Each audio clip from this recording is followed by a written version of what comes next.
Yeah, baby. Hey Jim, how's it going? I have to take the beautiful 650i in for a smog check. And of course, it's a star station requirement, which means it's a little more in depth. So before I take it over to do that, because they'll give you a free inspection within, I think, 30 days. But if something's really wrong with the car, sometimes it takes me longer than 30 days to get it fixed and get back in there. So I am going to pre-scan it with my Harbor Freight ZR11 scan tool just to make sure. It does not have a check engine light on. It does say service is overdue, but I think that's just the timer on the oil service. So I think it's going to pass okay, but before I go, I'm going to make sure with this thing. A little overspray, a little bird poo. Of course, but it's still my beautiful 650. And of course, it's a 6-speed manual. It's a great car. All right, let's see how this scan goes. I've been noticing the last day or two that there's been quite a few YouTubers putting their cars up for sale. Oh, come on. Doug DeMuro selling his beautiful white Mercedes AMG station wagon on his new website or app or whatever, I guess, car auction app. Anyway, I'd love to have that car. And then I see today Tyler Hoovy's Garage.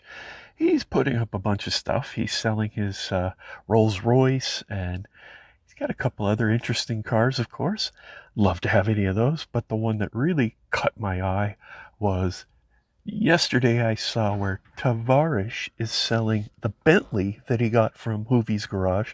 That's just a piece of garbage. It was in Russia for like 10 years, and he had to put in a whole new engine.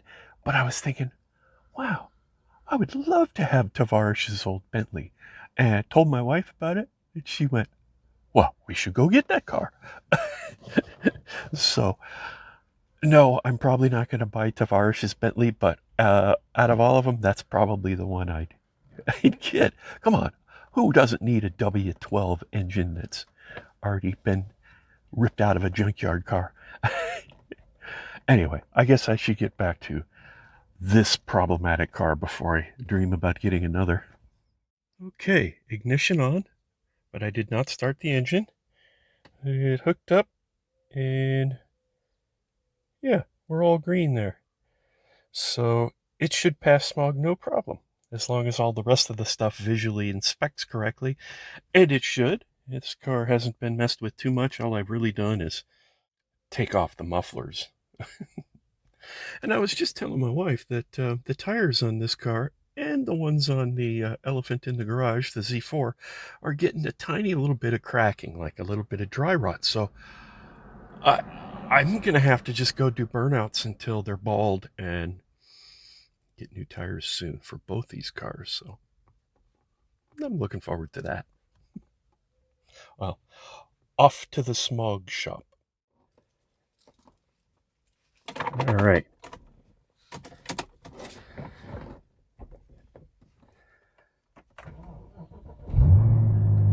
Nice.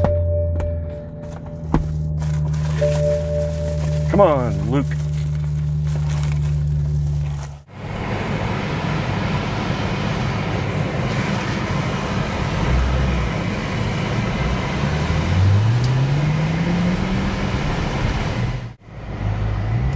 Dump tires. Whoop, whoop, whoop, whoop. So in California, once every 2 years, you have to take your car in for a smog inspection.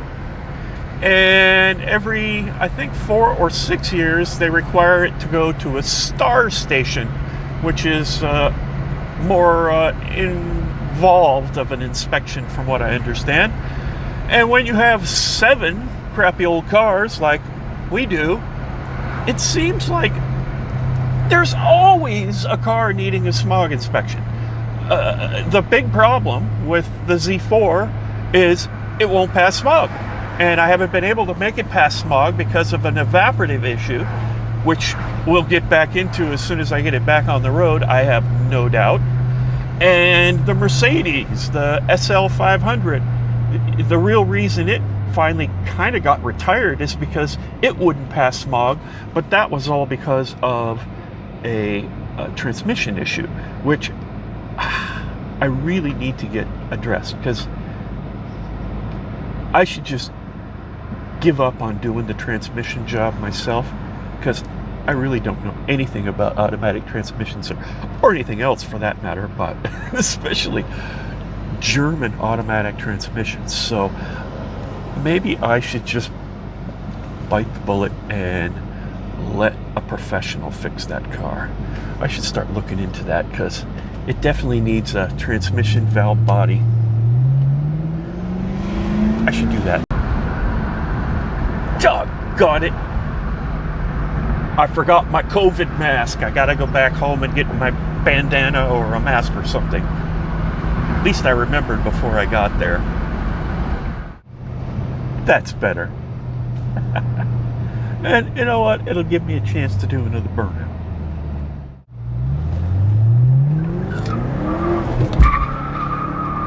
Whoa!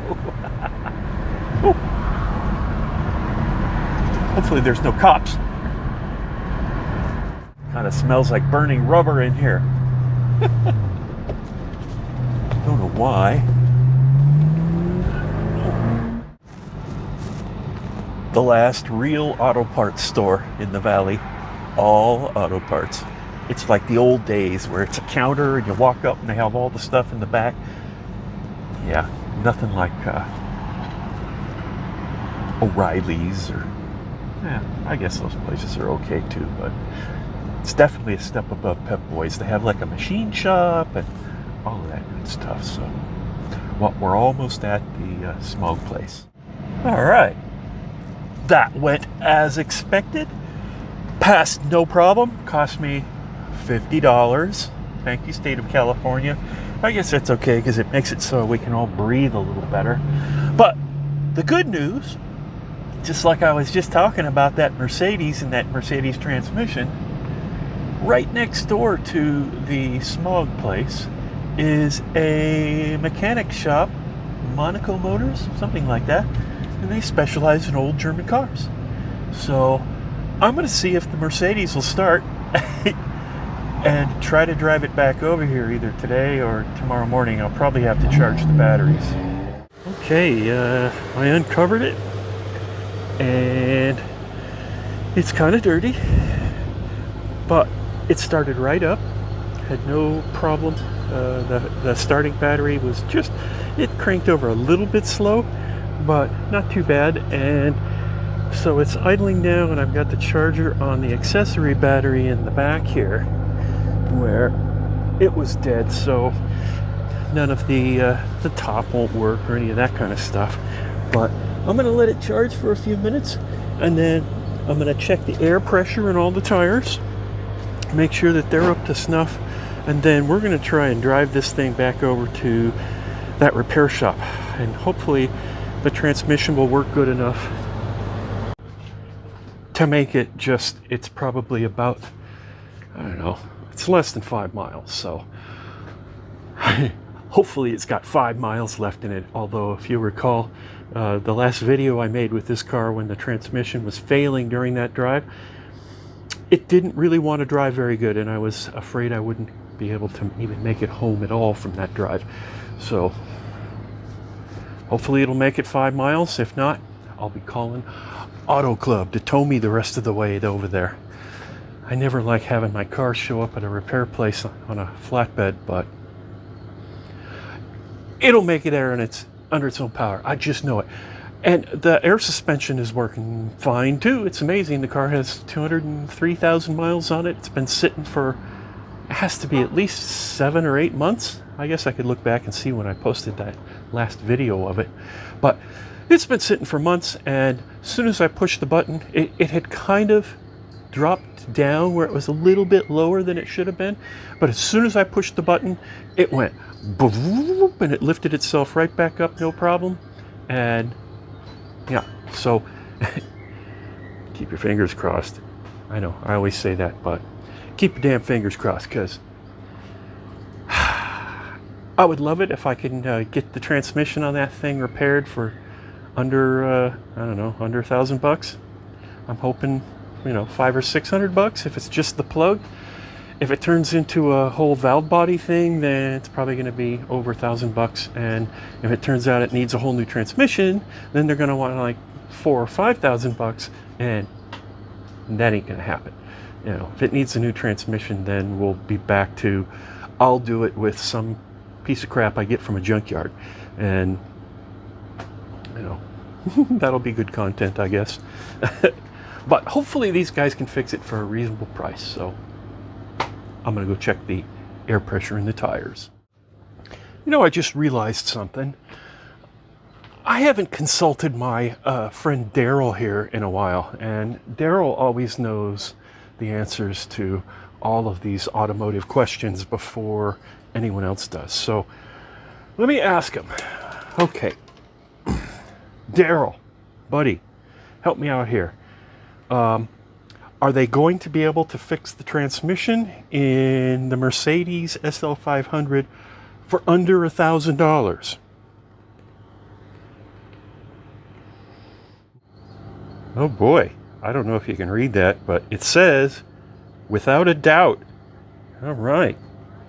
Okay, that's a good sign. Daryl's never wrong.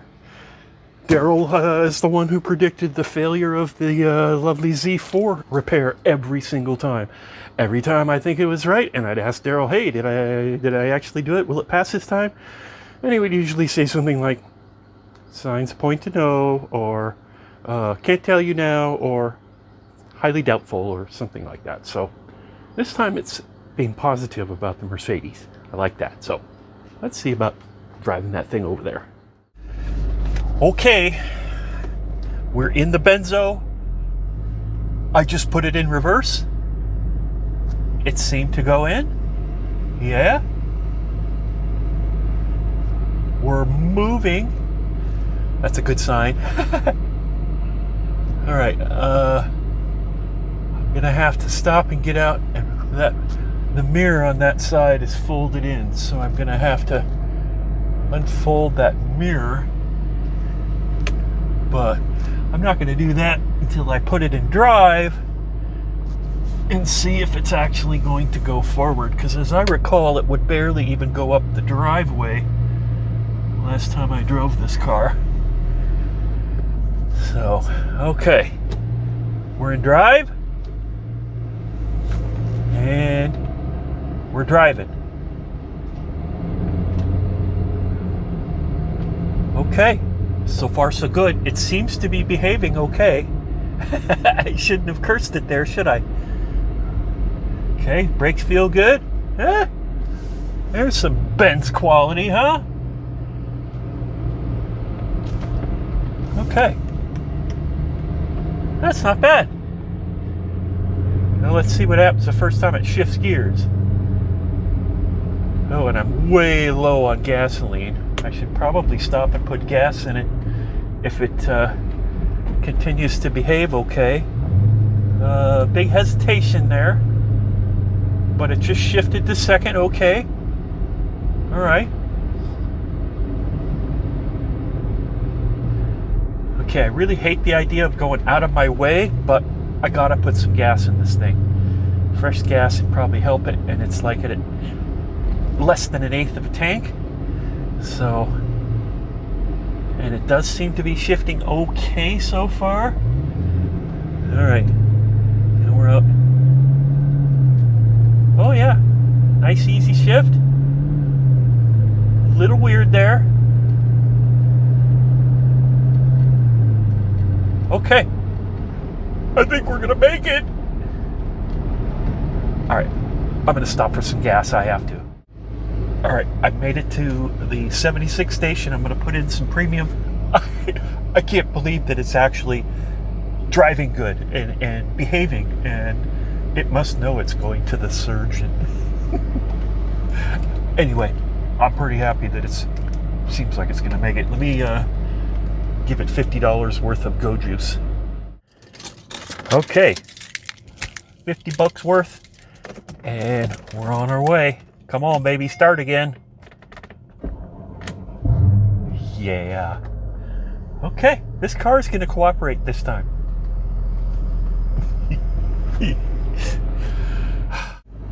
All right, baby. Come on, let's go. And we're driving. Oh, damn it, I forgot to push the mirror out. I guess I don't really need a right-hand mirror. Can't really see through the window anyway.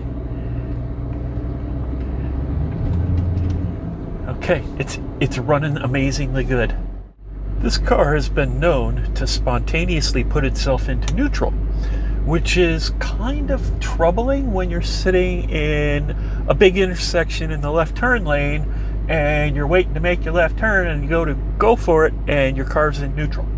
And you can't put it back in drive without shutting the car off and restarting it, which is also extra special troubling when you're in the center of an intersection. But right now, I just made my left turn, rolled into it. There was no hesitation. I gotta say, it's behaving as though there's nothing wrong with it at all. But we know better than that. Okay, it's starting to behave a little weird because it didn't downshift. So when I turned the corner, it was like in third or fourth gear and it should have been in second. And then it just did a real strange upshift, but not slamming them like it was before. So we're gonna make it over there. It's really nice that the air conditioning works perfectly as well, because it's kind of hot here today. I can't believe this car is just driving like no problem. It fixed itself.